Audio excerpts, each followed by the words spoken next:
복된 삶을 위한 3대 확신. 두 번째, 요한계시록 7장 9절에서 12절 말씀. 전편에 이어 계속됩니다.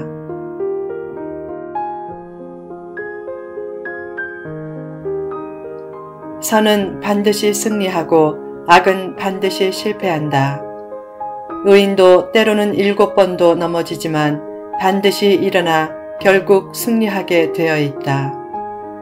바울은 붙잡혔지만 그때 주님이 오히려 이제 로마를 보리라 라는 소망을 주셨다. 하나님 안에 있으면 어떤 고난을 만나도 낙심할 필요가 없다. 믿음으로 맞서서 극복하면 고난은 승리의 전주곡이 된다. 일본인들이 오래 사는 이유는 하도 욕을 많이 먹어서 오래 산다는 블랙 유머가 있다.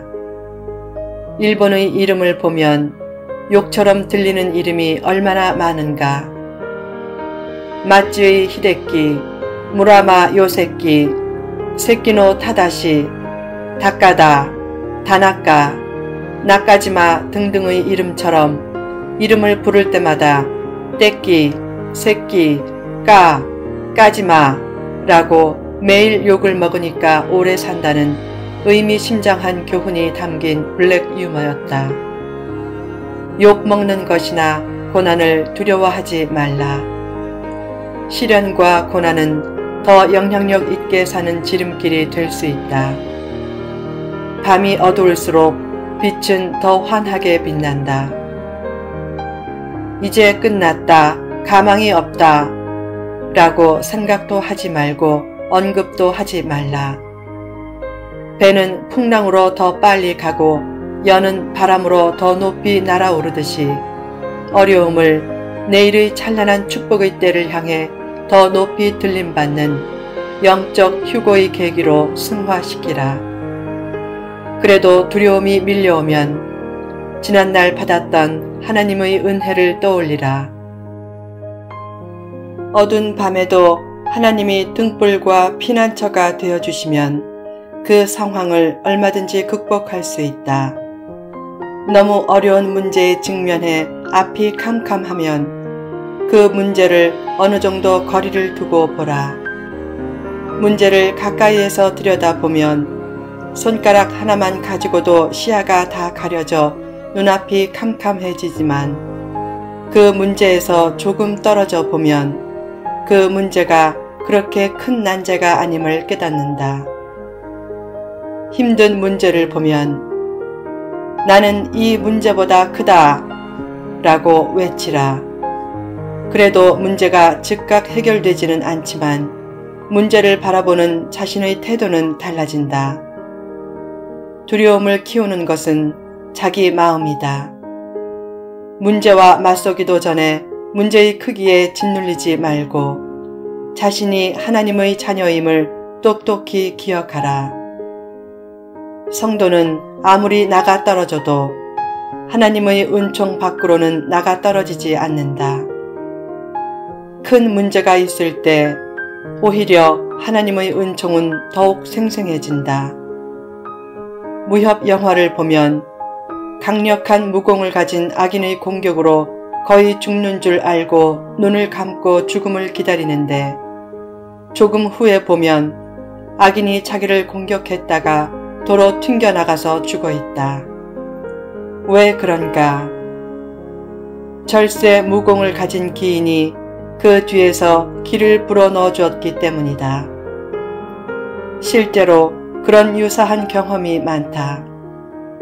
하나님은 우리 속에 생기를 불어넣어 모든 절망과 무기력을 이겨내게 하신다. 그러므로 최후 승리에 대한 확신을 잃지 말라. 3. 미래에 대한 확신. 요한계시록은 극심한 환난과 재앙 속에서도 간간히 찬양의 기운이 흐르는 것을 느낀다. 본문 12절을 보면 구원받은 백성들이 아멘의 고백을 한 후에 찬송과 영광과 지혜와 감사와 존귀와 권능과 힘이 하나님께 세세토록 있음을 찬양하고 또 다시 아멘을 한다. 그처럼 찬송과 감사가 넘치는 아멘의 삶이 성도의 삶이 되어야 한다.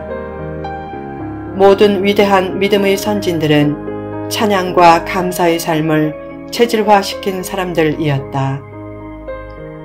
중국 선교에 불멸의 신화를 남긴 허드슨 테일러는 청년 시절에 신앙 문제로 많은 고민을 했다.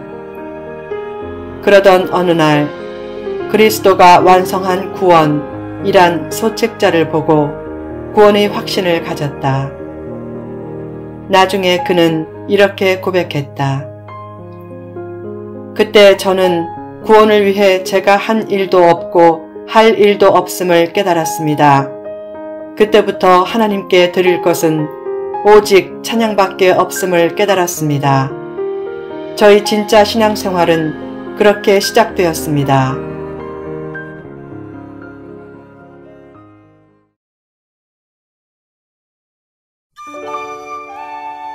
구원받은 성도가 하나님께 드릴 것은 찬양밖에 없다. 무섭고 두려운 상황이 다가와도 찬양이 넘치면 거뜬히 그 상황을 이겨낼 수 있다.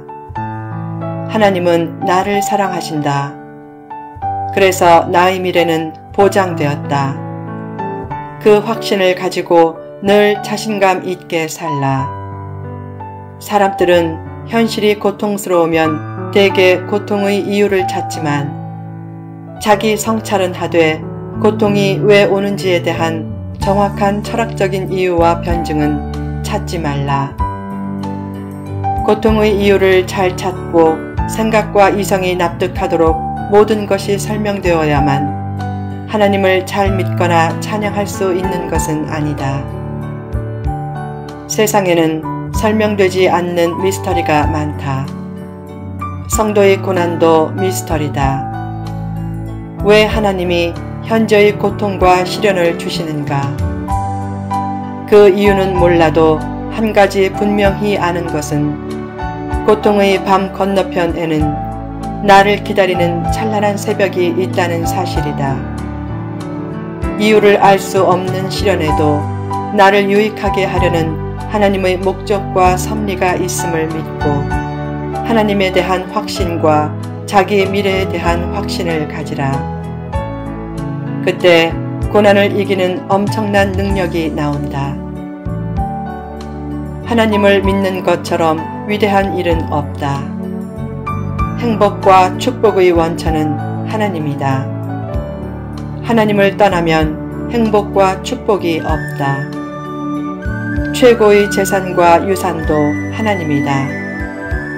하나님은 현재 필요한 것은 가장 적절하게 채워주시고 미래까지 책임져 주신다. 가끔 까칠한 현실이 하나님에 대한 확신을 흔들지만 정신을 차리고 감사와 찬양을 회복하면 어느새 위기는 기회로 반전된다. 신앙은 거룩한 낙관주의다. 무작정 모든 일이 잘 될 거야 라고 하는 것은 보통 낙관주의지만 하나님이 모든 것을 잘 되게 하실 거야 라고 하나님의 인격과 약속을 철저히 신뢰하는 것은 거룩한 낙관주의다. 문제가 자신이 원하는 방식으로 자신이 원하는 시간에 해결되지 않아도 하나님의 선한 뜻과 섭리를 철저히 믿고 시련 중에도 이렇게 고백하라. 하나님, 감사합니다. 하나님으로 인해 기쁘고 즐겁습니다. 늘 하나님만 바라보며 살게 하소서. 성령 충만의 은혜. 어떻게 고난 중에도 늘 찬양과 감사의 고백을 할 수 있는가? 어떻게 판단의 눈을 사랑의 눈으로 바꾸고 입술의 큰 소리를 영혼의 큰 소리로 만들어 큰 소리를 내지 않고도 점차 영향력을 넓혀갈 수 있는가? 그것을 위해 무엇보다 필요한 것이 바로 성령 충만이다. 성령 충만을 통해 주어지는 내적인 평안이 어떤 외적인 압력도 이겨내게 만든다. 전 세계에서 제일 거대한 핵 잠수함도 바다에서 수심 700m 이하로 내려가면 엄청난 수압 때문에 찌그러진다. 그런데 몇천 미터 이하의 심해에도 지상에 알려진 종보다 훨씬 많은 종의 심해 생물들이 살고 있다. 그런 심해 생물들이 핵 잠수함마저 찌그러지는 곳에서도 살 수 있는 이유는 심해의 거대한 수압보다 심해 생물 속의 내적인 압력이 더 강하기 때문이다. 거대한 외부의 압력과 스트레스를 이겨내려면 내면에 성령 충만을 통한 강한 압력이 있어야 한다. 성령 충만을 통해 내적인 압력이 강해지면 물질과 질병과 고난과 상처의 압력이 그를 짓눌러도 얼마든지 그 압력을 넉넉하게 이겨낼 수 있다. 고난 중에 승리한 사람들을 보면 그들이 선천적으로 위대한 존재였기 때문이 아니라 성령 충만을 통해 그들 안에 믿음과 평안을 통한 강한 내적인 압력이 있었기에 승리할 수 있었다. 구원의 확신과 최종 승리의 확신과 미래에 대한 확신을 가지고 내적인 압력을 키우면 자신을 짓누르는 인생의 무거운 짐을 극복하고 매일의 삶을 넉넉하게 살 수 있다. 그때 이런 고백이 저절로 나온다. 하나님, 감사합니다. 하나님 때문에 하루도 행복하지 않은 날이 없고 감사하지 않은 날이 없습니다. 고난과 시련과 기도 제목이 생길 때마다 십자가 앞에 엎드리고 말씀을 붙잡고 기도하면 십자가를 통해 신비한 치료의 은혜를 체험한다. 십자가는 상처로 신음하는 사람들에게 주신 하나님의 신비한 치료제다. 예수님의 십자가를 붙잡고 구원과 승리의 확신을 가지고 하나님을 꼭 붙잡고 나아가므로 마침내 예수 믿고 인물되는 축복의 주인공들로 우뚝 서라.